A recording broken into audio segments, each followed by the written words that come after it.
Thế bố hỏi con thật nhé. Thế Bố cứ con hỏi đi. quyết định nuôi con bé này à? Cái này thì có gì phải thắc mắc chứ bố. Cái này là con yêu Mận thì con nuôi con của Mận thôi. Có gì mà sai.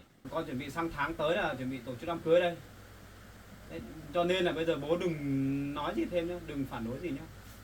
Không mấy nữa con tổ chức đám cưới ấy, là bố không được tham dự lúc đấy, bố đừng thắc mắc nhé.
Đặt đấy thôi. Đi còn cái này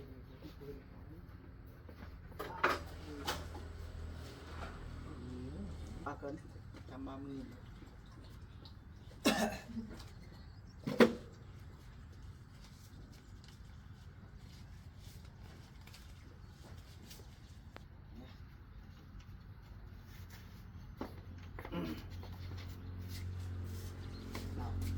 Nào. Ôi giời. Đây nhá.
Cái này nước thì mình sẽ đẹp rồi thôi.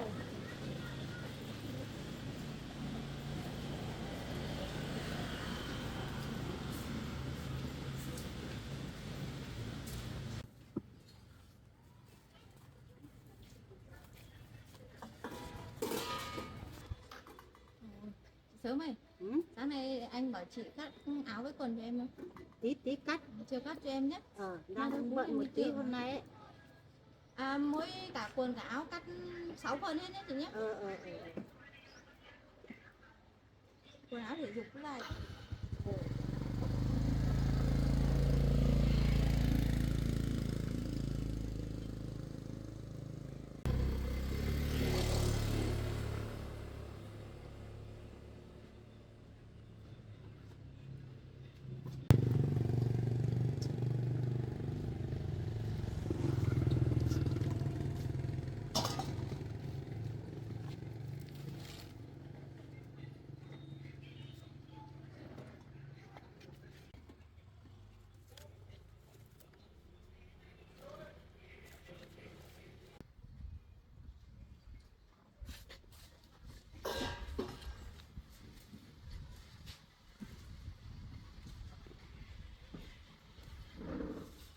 Bao nhiêu?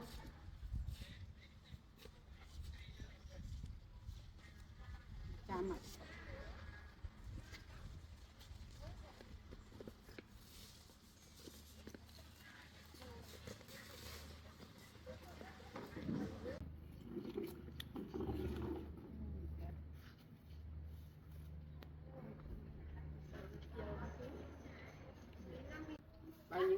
Bao nhiêu một cân?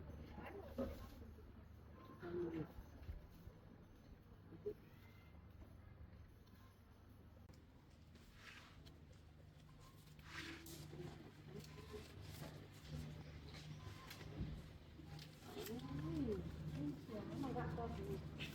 bên này thang nó đặt xong rồi. Đấy.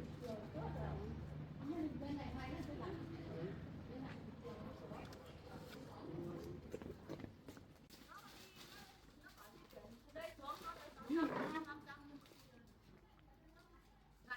Thiếu à? Thiếu tiền à? Thiếu 60.000 à?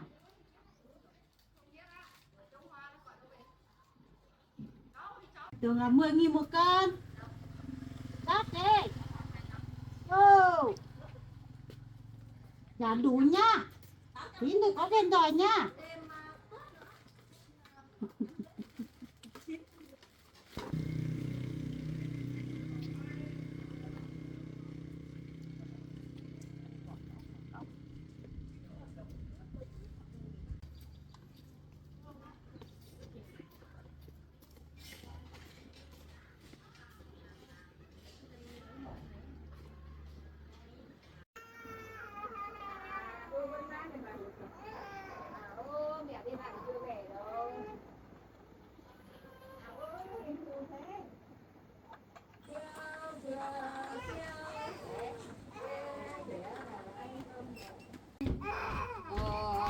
Ôi em bé sao đấy bà? Em bé sắp ngủ rồi. Sắp ngủ rồi à? Mẹ đâu? Nhà đi làm chưa về đâu.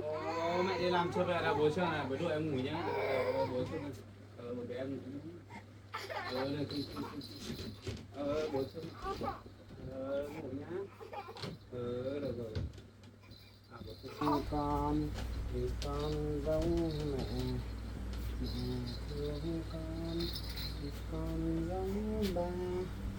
Cả nhà ta cùng yêu thương nhau. Ta là nhé. Gần nhau là cười. Ngủ đi nhá. Bà ấy chắc em bé từ sáng ngày chưa ngủ à? Đến từ sáng chưa ngủ đâu. Đây bố đuổi em ngủ. Bây giờ bố hát cho em ngủ nhá. Nó đậu canh tre.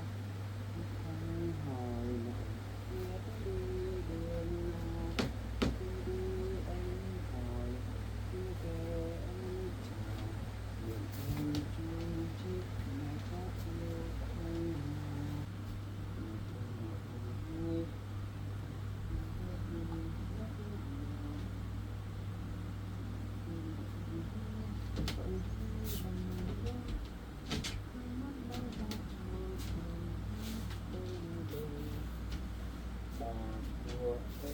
Bàn chân to cho con tập đi, rồi ngày mai kia em bé lớn dần.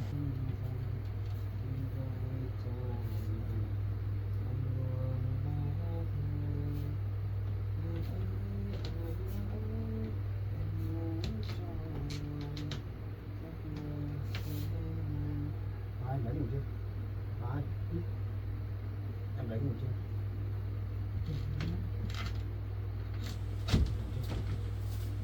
Không ăn. Cháu nhìn không thấy. Nhắm lại.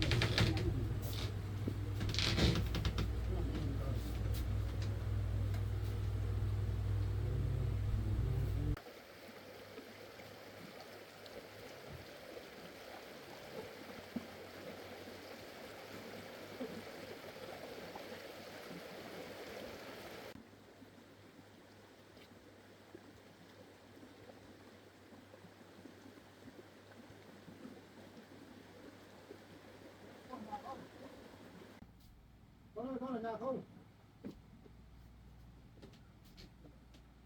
Bố à? Con về nhà mà. Con đi làm về chưa? Con mới về. À đây à? Đang đuổi bé ngủ này. Bố lên nhà đi.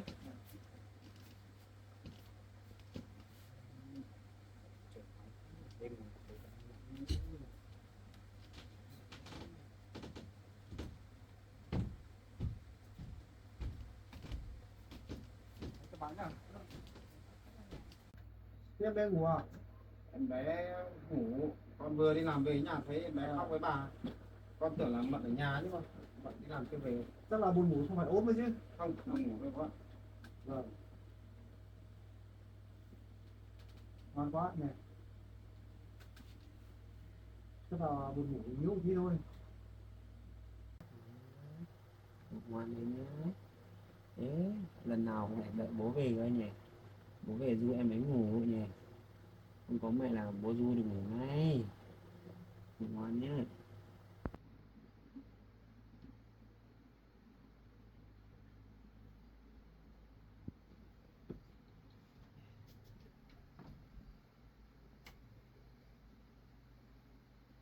Phải không xoay được.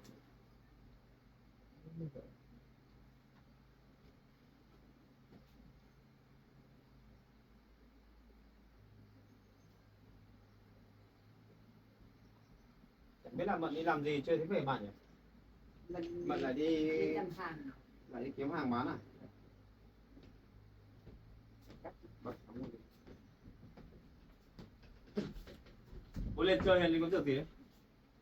Bố đi chơi không hả? Chơi à? Hôm nay đi làm về quá. Nước chắc là để ở bên. Để mang nước lên uống. Thôi không uống đâu, bố uống xong mà. Được rồi, để uống. Biết Mận sắp về chưa?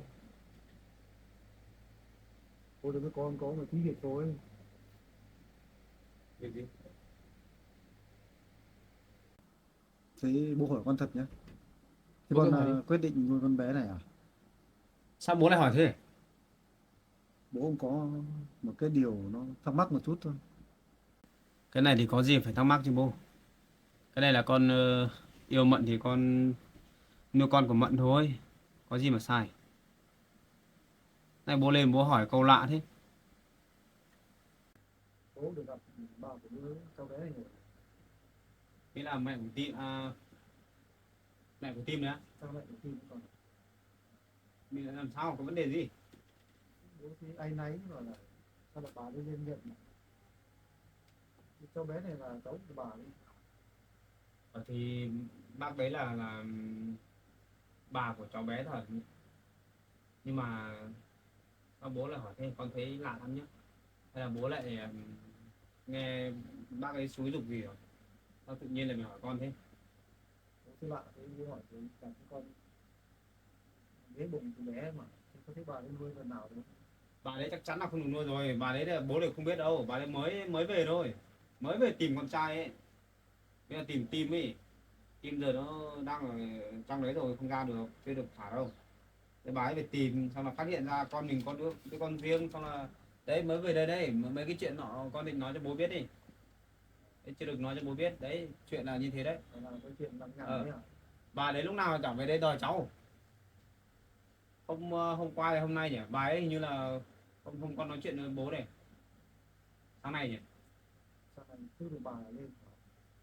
Cái lúc con gọi nói chuyện ở trên cái camera đấy, bà đấy nhưng mà mới được thả ra đấy, con còn chưa biết đấy. Bố gặp bà đấy rồi.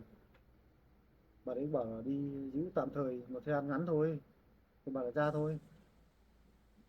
Thế cũng vì cái chuyện đấy đấy, bà đấy mới phải bị công an giữ đấy. Rồi, thế con nghĩ thế nào? Con thì chẳng có gì phải nghĩ với bà đấy đâu. Cũng bác ấy cũng vào đây nhiều lần lắm rồi. Mục đích của bác ấy lên đây là toàn là muốn đưa đứa bé này đi ấy, đi về ở với bác ấy đấy. Mấy lần rồi đấy. Bố biết là con lắp bao nhiêu camera trong xung quanh nhà này. Vừa gần đây nhất này, bác ấy chẳng đến nhà đây. Không biết bà cụ được nói với bố biết chưa? Bác ấy đến nhà xong là bế em bé đi đây. Xong con mới đi báo công an, bác ấy mới phải lên trên cái để ngồi đây, bị công an giữ mấy hôm đấy. Bà cũng đi nói với bố chưa bộ thôi. Thế sáng nay con nhìn thấy rồi, bác ấy lại được thả ra, xong lại về đến đây rồi. Để hôm nào con nói chuyện tiếp.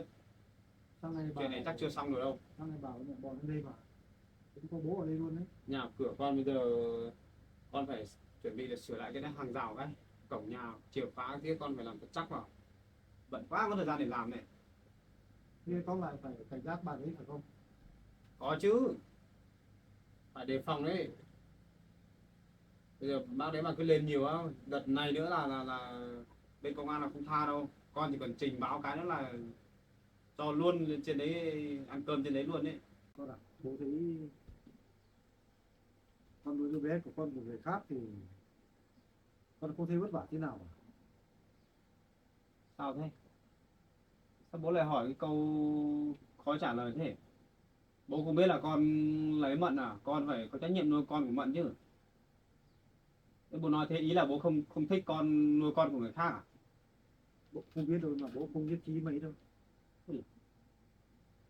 Đừng có bảo là bố mới được về, bây giờ bố tỉnh táo lại rồi bố lại về lại muốn phản đối con nhá.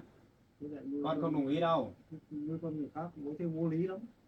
Và cũng vất vả cho con Bây giờ thôi. không phải là con của người khác nữa, con nói cho bố biết. Bây giờ đứa trẻ này là thành con của con rồi, không phải là con của người khác nữa đâu. Giấy tờ pháp lý bây giờ tất cả giấy tờ liên quan đến con là đến em bé là con làm mới hết rồi, làm chuyển nhượng sang con hết rồi. Và bố của đứa trẻ cũng đã đồng ý rồi đấy, đã ký cái tờ giấy đấy rồi. Bây giờ là bây giờ cháu bé này là thành con hợp pháp của con. Cho con nuôi ấy, trên giấy tờ ấy. Con phải có quyền bảo vệ đứa bé đấy phải không? Chắc chắn bây giờ con là cha của đứa bé đấy. Tuy là không phải là cha đẻ nhưng mà bây giờ con là cha nuôi. Là con là bố của em bé này rồi. Không ai có quyền xâm phạm được, không ai có quyền để gọi là đưa em bé đi. Bây giờ kể cả bố đứa bé cũng không làm gì được con đâu. Bây giờ chẳng qua là mẹ của Tim đấy. Giờ cứ về quấy rầy con này, còn chưa được xử lý đến nơi đến chốn đấy. Mấy nữa mà cứ gây rối nhiều là sẽ có một ngày con sẽ lại cho bà đấy đi lên trên cùng với con của bà thôi.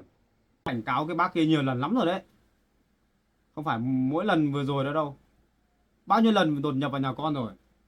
Có một lần là bác đấy vào định lẻn vào nhà con để trộm lấy cái giấy khai sinh với cái giấy đăng ký kết hôn của con với Mận ấy, định trộm đi xong là lấy đi tiêu hủy đấy.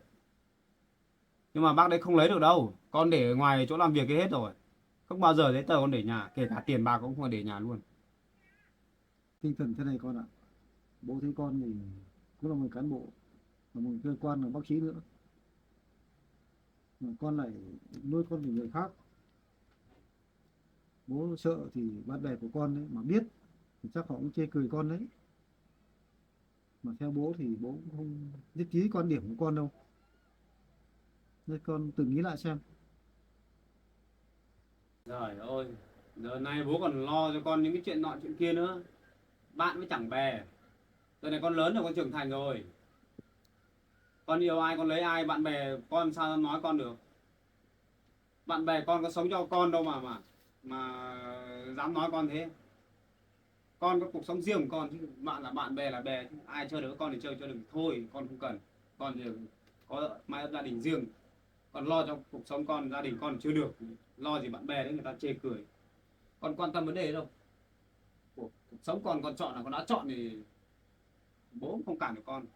Con tự làm chủ được con làm gì con biết, sai đúng con tự biết, chứ bây giờ còn phải sợ bạn bè chê cười, rồi là sợ mình có nghề nghiệp ổn định mình đi lấy những người thế nọ thế kia.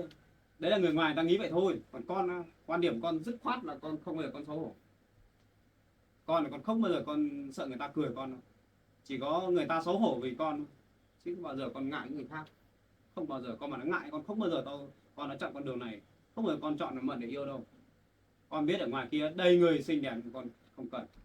Riêng con ấy, con người con chỉ thích cuộc sống giản dị đấy, thích mình thoải mái với gì mình đã chọn thôi. Chứ ngoài kia thì con không quan tâm. Bố không phải lo cho con mấy cái vấn đề đấy đâu, con tự lo được cho bản thân con.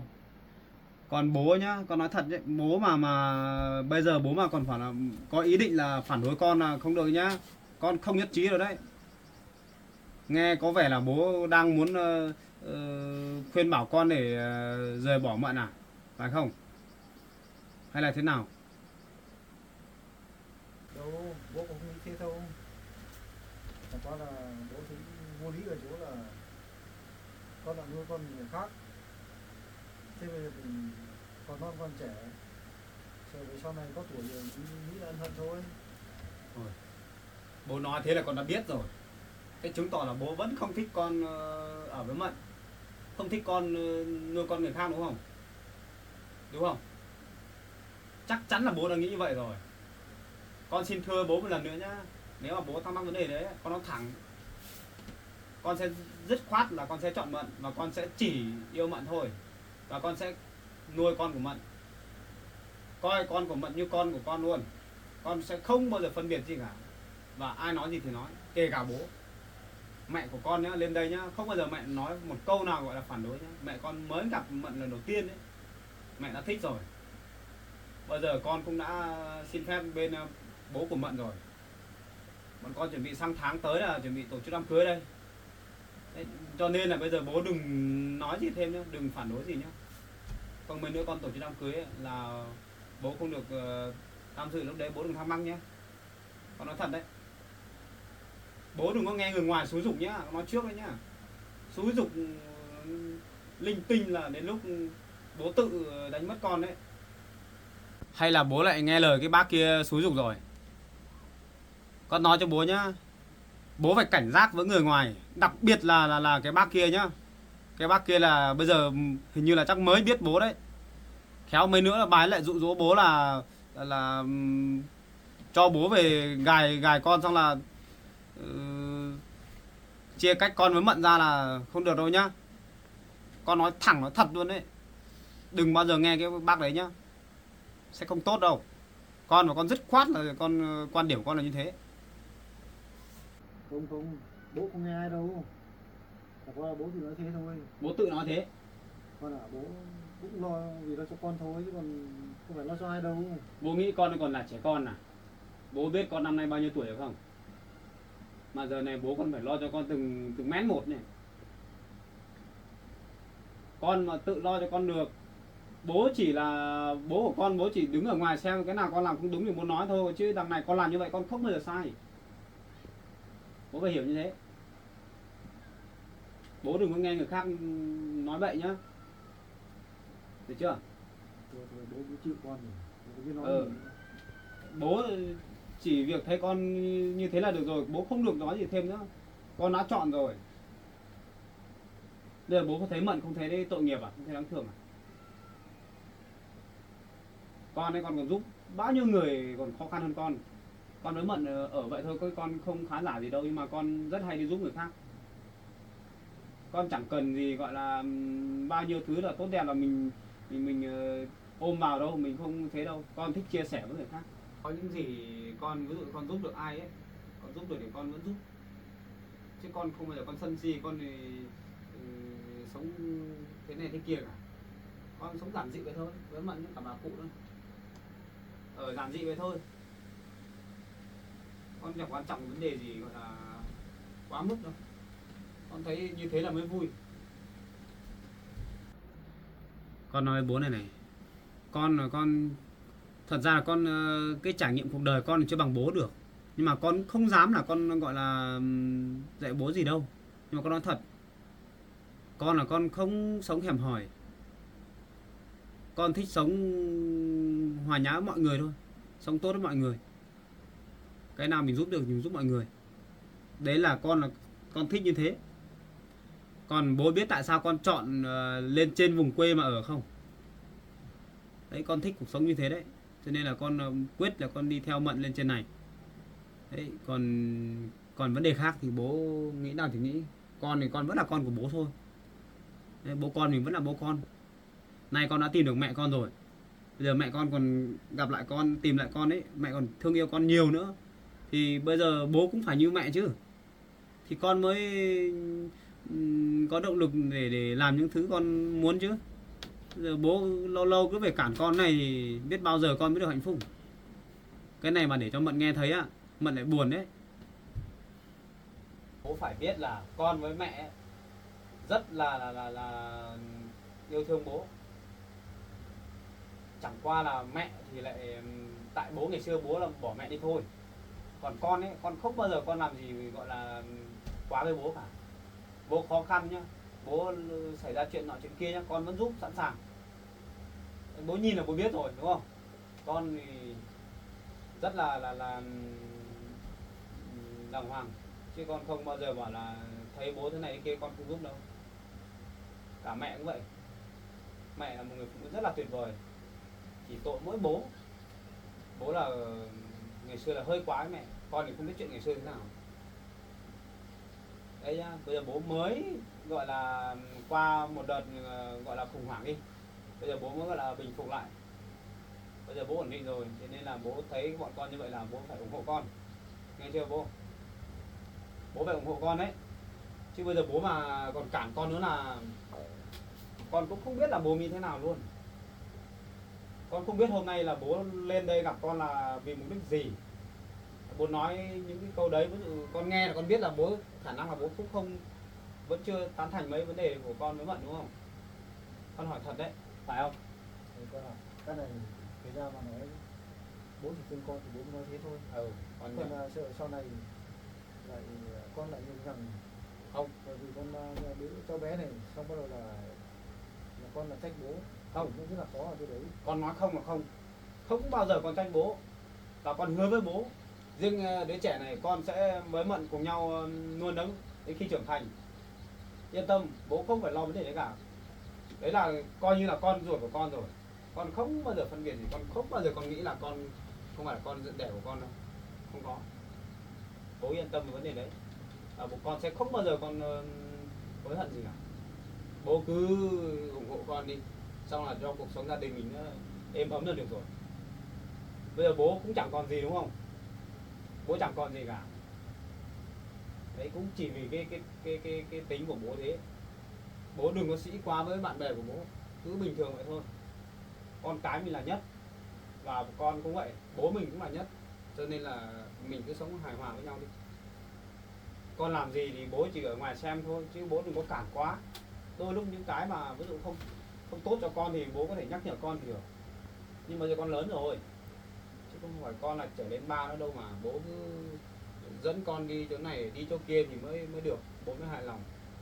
Bây giờ thời buổi bây giờ quan trọng thì đúng không, mình nuôi sống bản thân mình là được nhá bố nhá. Nếu mà bố có ý định gì là đừng nói thêm nữa nhá, con không muốn nghe đâu ấy. Chứ con là con lớn rồi, mà sợ kinh nghiệm của con là non thôi. Không, non hay không non, những gì con làm thì con tự chịu. Con chỉ muốn có một gia đình nhỏ nhỏ vậy thôi, chứ nó thật ra chỗ đông người đi lấy người yêu ở đâu đâu, lấy người khác ở chỗ nào đi nó phức tạp lắm. Con chỉ thích bình dị vậy thôi, con chứ không phải là cán bộ cấp cao gì đâu mà. Con chỉ là một người làm trong ngành y bình thường, có cái gì đâu, có phải là những nhà tài phiệt thế nọ thế kia đâu. Mình quan trọng vấn đề đấy là cái duyên số của con rồi, cái số của con nó như vậy rồi. Bây giờ mình cứ sống vậy thôi, miễn là ngày nào mình cũng hạnh phúc, cũng được, mình tươi cười là được rồi, chứ không nhất thiết phải lúc nào cũng phải rồi thế nọ lại thế kia đâu. Con nói vậy là con nói hết lời rồi đấy. Này bố lên chơi chứ đúng không? Nhưng mà bố mình lên chơi thôi. Lên chơi đâu cái gì, lên chơi thì cứ tươi cười lên chơi gì mà sao nhìn có vẻ căng thẳng thế. Bố lên nhà con chơi bố cứ tươi cười lên thế nào, hay là có vấn đề gì chưa được nói ra? Con người con ấy sống rất là vô tư, có gì con nói thẳng luôn, hỏi gì con hỏi thẳng luôn ý. Con này con không thích vòng vo đấy, cho nên là bố nếu mà ý định của bố là lên nhà con chơi ấy, thì con bố cứ lên nhà con chơi bình thường, chứ không phải lên đây bắt đầu là khuyên con thế này thế kia nhá, đặc biệt chỗ đấy con không thích đâu. Rồi con ạ, bố cũng lên chơi bình thường thôi mà. Thế thì được. Chẳng qua là bố phát hiện Suy nghĩ của bố gì? suy nghĩ của bố riêng, bố muốn nói chuyện với con một chút thôi, chứ bây giờ đây chẳng có ai đâu, chỉ có gia đình mình hai bố con thôi. Rồi, Bố chỉ áy náy là con đã nuôi con người khác. con người khác cũng là con của mình, không sao cả. Nhưng người khác nuôi được thì mình nuôi, nó thẳng là vậy thôi. Có gì đâu mà xấu hổ, chẳng có gì mà ngại. Có sao đâu, em bé cũng chỉ là em bé thôi chứ. Bố cũng thấy em bé đáng thương, đáng yêu. Bố biết mà. Mận thì cái hoàn cảnh của Mận thì quá là đau khổ rồi, phải quá là đau khổ luôn đấy, chứ không phải là bình thường đâu. Bố thì chắc bố đã hiểu như con rất là cảm thông cho Mận, bố hiểu cái điều này đấy, cho nên là mới như vậy đấy, không cần nói nhiều đâu, con nói vậy là bố biết rồi. Đấy là chuyện của con. Thế bố cơm nước gì chưa? Quan rồi. Chưa cơm nước gì thì xuống bếp với con làm cơm, chờ Mận về. Mận chắc đi làm rất sắp về rồi. Thôi bố ăn rồi, bố ăn xong lên đây thôi mà. Giờ cũng xế chiều rồi đấy nha. Yeah, tối nay ở đây Thôi chắc là thôi, có lúc khác. lạ chưa, nhỉ. chưa tối đâu. Lên nhà con chơi thì ăn cơm với con bữa được sao đâu. Thôi lúc nào cũng tạm được.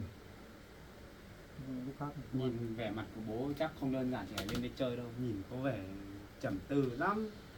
Có vấn đề gì có gì bố cứ nói thẳng luôn đi, con vẫn lắng nghe mà.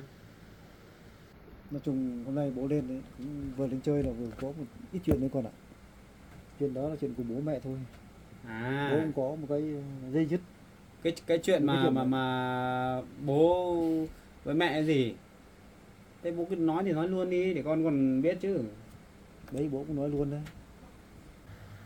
Nói chung là bố cũng về nhà mấy hôm thì bố cũng xuống nhà mẹ con rồi.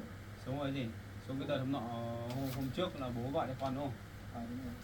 Thế từ lúc đấy là bố chưa gặp mẹ lần nào nữa à? Khi chưa gặp rồi con ạ. Bố chỗ đấy của mình thuyết phục mẹ con không nghe. Bây giờ con hỏi thật nhá, ý của bố bây giờ là như thế nào? Muốn thứ nhất là mẹ tha thứ cho bố à? Hay là bố muốn quay lại với mẹ? con hỏi thẳng hỏi thật đấy để con còn biết mấy nữa mẹ mà lên đây con còn hỏi mẹ xem. Con là con không thích kiểu là ấp a vô nhá, con hỏi thẳng hỏi thật luôn đấy. Vì mong ước của bố thế nào nó thẳng luôn. Như của bố đấy, nếu mà mẹ chấp nhận thì bố muốn quay lại với mẹ. À rồi, muốn quay lại gì? Muốn quay lại với mẹ đấy, ở với mẹ. Tâm nguyện của Chung với bố mẹ nhá. luôn. Bố thích như thế đúng không? Đó là tâm của bố đấy. Rồi. Thế bố phải nói thẳng luôn. Bố không nói được với mẹ thì bảo con nói cho. Con nói xem để mẹ phản ứng nào con sẽ nói lại cho bố. Con thì con gọi là con chỉ là giúp bố vậy thôi. Còn chứ bố mẹ nhất trí hay không thì là chuyện của mẹ. Con thì không can thiệp sâu được. Nhá, nói với bố thế nhá. Ý của bố là thế nhá. Rồi, bố mà không dám nói thì để hôm nào mẹ lên con nói mẹ. Nhá. Nếu mà mẹ mà biết đâu ví dụ mẹ trước mắt bố mẹ chưa đồng ý thì bố cũng phải cố gắng, chứ không phải là hỏi một hai câu qua loa là mẹ đồng ý đâu. Bởi vì nói thật ra ấy, không phải con nói quá với bố nhưng mà bố cũng gây ra quá nhiều tổn thương cho mẹ rồi, chứ không phải là mới đây đâu mà từ thời trẻ rồi. Cái đấy là con nói là bố cũng biết rồi đấy. Không dễ gì một người phụ nữ mà dễ tha thứ cho bố đâu. Bố trong đấy bố cũng nói hết tận tâm tận lực mà. Bố làm cho mẹ quá tổn thương rồi. Bố biết tại sao đến tận giờ mà mẹ chưa dám đi bước nữa không? Đấy, bố làm cho mẹ đau khổ như vậy. Cái tổn thương của bố là bố sẽ kể ra hết và xin lỗi hết. Xin lỗi không đơn giản đâu bố ạ. Thời gian nó mới là dài. Làm cách nào được mà không đơn giản với con. Bố muốn quay lại với mẹ, mà chung sống với mẹ. Muốn chung sống mẹ để Và không có bố mẹ và như con thì phận làm con thì con rất là mong ước được cái điều đấy xảy ra. Nhưng chuyện của người lớn ấy bây giờ là để xem là ý kiến của mẹ thế nào. Xem là trong thời gian lúc bố bỏ mẹ đi ấy, bao nhiêu tổn thương của mẹ, xem bây giờ mẹ có nguôi được cái nào chưa. Cái đấy mới là vấn đề nhá. Con nói thật đấy, nếu như mẹ không đồng ý ấy, thì đấy cũng chỉ là chuyện của bố mẹ thôi. Con thì con không thể nào, con không hiểu được cái nỗi khổ ngày xưa của người lớn, của mẹ với bố ấy. Bây giờ là bố bây giờ như vậy rồi, bàn tay trắng rồi, bây giờ bố mới nói với mẹ như vậy. Con nghĩ 100% mẹ không bao giờ đồng ý luôn. Cho nên vừa rồi bố đi gặp là mẹ dứt khoát như vậy là bố hiểu rồi đấy. lúc đấy bố số mẹ bất ngờ thôi. Bất ngờ hay không, không, kể cả không có chuyện gì, dù bố có nói thì nói về thì mẹ chắc cũng vẫn nói vậy thôi. Bây giờ phải để thời gian để cho bố chứng minh cho mẹ biết.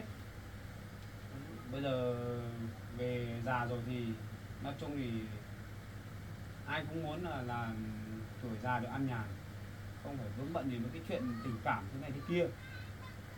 Bố phải kiên trì đấy. Riêng mẹ con là cứng rắn lắm đấy, không dễ gì gọi là dễ thuyết phục đâu. Chuyện đấy là chuyện của bố với mẹ thôi. Con xin phép bố con về mẹ. Dậy rồi á. Mới nằm đây thôi mà. Bố thương. Ai để bố yêu nào. Nhớ em bé của bố nào. Chắc là nhớ mẹ rồi. Mẹ đi làm mãi chưa thấy về nhỉ. Để bố đuổi em ngủ tiếp nhé. Rồi đáng yêu thứ này nhỉ. Ôm bố ngủ. Đấy, dựa vào bố nhá. Rồi, giỏi quá. Công chúa của bố giỏi quá.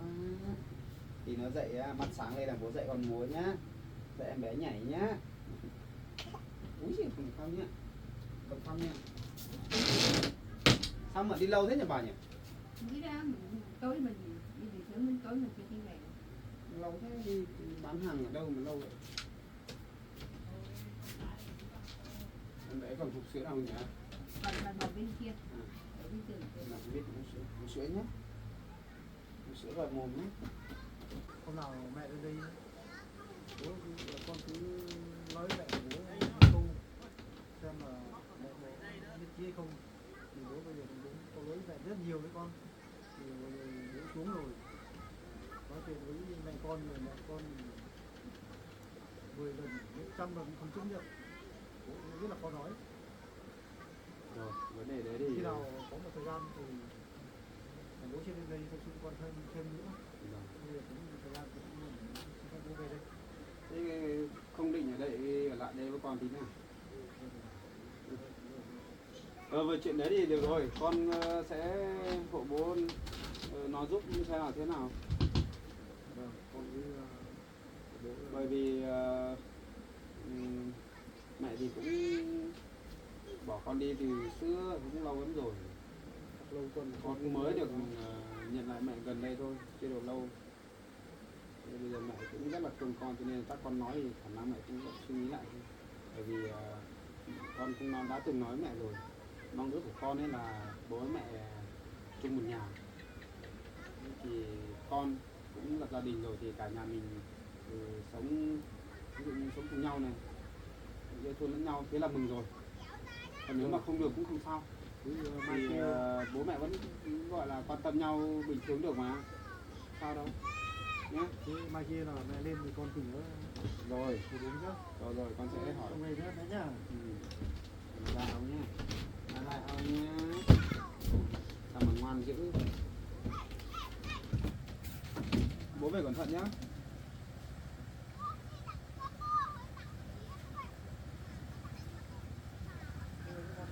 Vâng, con chào bố nhé.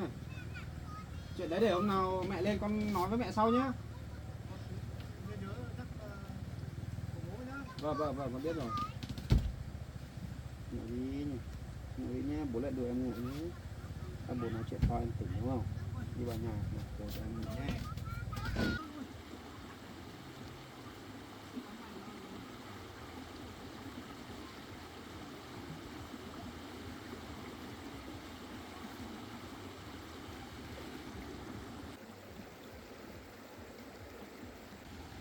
Rồi các con trai mình nó có cái chọn mình thôi. Mình không can thiệp. Không với nói vào nhiều thì bố con lại mất lòng với nhau khó. Tôi kệ nó thôi.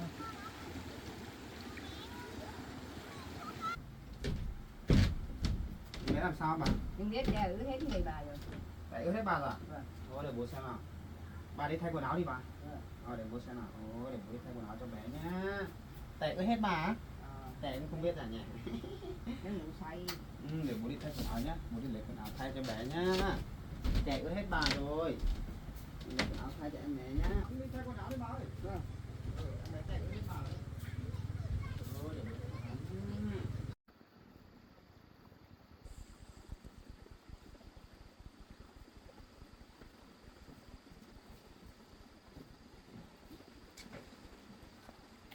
Em về à?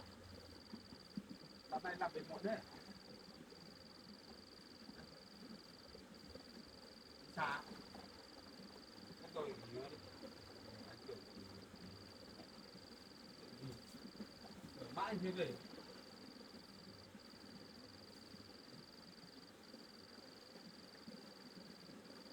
Anh về lâu rồi. Về lâu rồi. Bà lên trên giường kia ngồi cho con bé nhá. Không tí em bé lại tỉnh lại ra xuống giường ấy. Em rửa chân tay đi. Bố nãy vừa mới lên đây.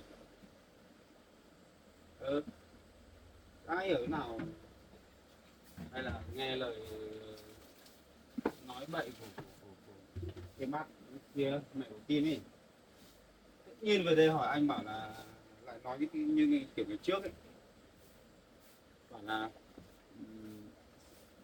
anh nghĩ làm nghề như thế này, công việc như thế ổn định thế mà đi nuôi con của người khác. Anh nói cho mấy câu bố anh về rồi. Không phải tự nhiên bố anh nói thế đâu, anh nghĩ là chắc phải có ai tác động vào bố mới lên đây để nói như thế.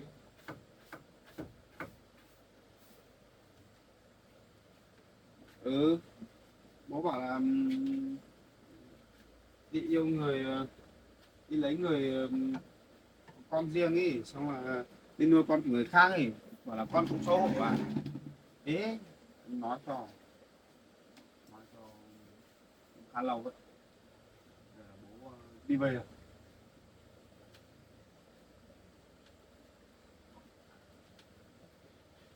Chẳng sao cả. cái đấy là việc của mình đến với nhau mình cứ bình thường vậy, người khác nói kệ, thì bố anh nói anh không nghe, đấy là bố các nhà anh nói thôi. Tâm. Còn bây giờ ấy, cái hàng rào của mình là cũng yếu lắm rồi, để xem mà thế nào rồi mai một kia anh mình đi ở nhà với em sửa luôn đi, buộc lại ra chắc chắn đi, chỗ nào cần thay mình thay luôn. Cái này nó yếu quá, đề phòng bố mẹ của tim ấy. Bây giờ mình làm cổng chắc chắn nhưng mà mấy nữa bà nó lẻn vào, bà chui từ bờ rào này vào thì gỡ luôn ấy. Anh còn bảo mua một hàng thép gai về buộc vào, cái hàng trên cùng ấy buộc chắc vào để cho họ trèo không trèo được thôi. Đùa với cái bác kia được đâu, bác kia nhiều lần lắm rồi đấy thì gãy đi rồi, và thì cái bị lỏng cái dây thép kia nó tuột hết ra, buộc chắc vào, chỉ có mỗi mấy cái camera chắc nó chỉ được đỡ được một phần thôi. Nếu người ta muốn làm chuyện xấu thật đấy, cái đấy thì mình lại làm kiểu hoàn toàn là không được. Quan trọng cái cửa bên này trọng cái hàng rào này nó xuống cấp quá rồi, cái này nó bị ấy rồi. Buộc lại hết để lấy ốc vít, không vít được thì mình, anh bảo nếu mà cái thành gỗ đèn to quá không to thì cắt cái tre cắt lỗ này mình cho vào. Hoa của em nữa chắc là đợt này mà làm là anh dọn đi nhá, không để rậm rạp túm này đâu. Anh gặp nhiều lần thấy mấy cái con rắn ở đây sợ lắm, dọn sạch khu này đi nó hoang đãng ra, rắn rết nó không ở. Cái hoa như tầm này mùa đông thì hoa nó phát héo rồi, hoa 10 giờ tầm giờ thì được không nên đâu, thích trồng thì sang xuân không trồng. Mùa đông bây giờ rậm này mùa đông rắn nhiều, sợ lắm. Em đi làm về mệt rồi em để chân tay sang nghỉ ngơi nhá, anh vào bếp nấu cơm.